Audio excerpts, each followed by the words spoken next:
आणि आता आपण न्यूज टॉप 9 कडे वळूयात। सुरुवातीला मोठ्या राजकीय टॉप 9 बातम्या।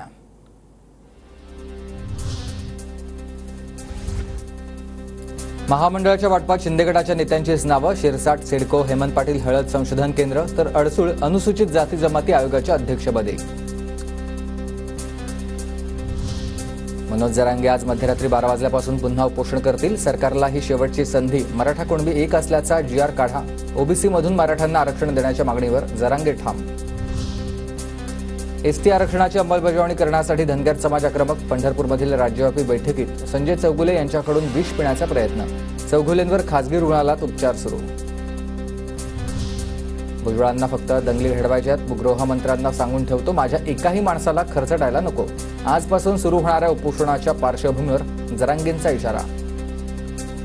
एसपी सह गृहमंत्र्यांना त्यांना सगळ्या सांगतो, माझ्या एकाही माणसाला खर्चटलं नाही पाहिजे।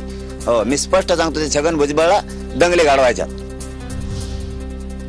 सरकारकडून फक्त जातीवाद फोफावण्याचं आणि समाजामध्ये वितुष्ट निर्माण करण्याचं काम सुरू।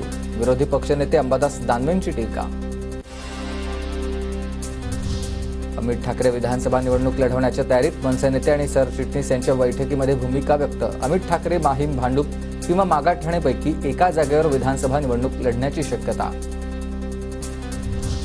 नोव्हेंबरच्या दुसऱ्या आठवड्यामध्ये निवडणुकीची शक्यता। निवडणुका 2 टप्प्यात होण्याचा अंदाज। अनौपचारिक चर्चेत मुख्यमंत्री शिंदेंची माहिती। सीएम शिंदेंनी काय निवडणूक आयोगाचा पदभार सांभाळलाय का? निवडणुका किती टप्प्यात घ्यायच्या हे ठरवण्याचा अधिकार निवडणूक आयोगाचा। राऊतांची टीका। चुनाव कब हो, ये मुख्यमंत्री नहीं तय करेंगे, ये चुनाव आयोग तय करेगा। और चुनाव आयोग तब तय करेगा जब उनको मोदी और अमित शाह से सिग्नल मिलेगा।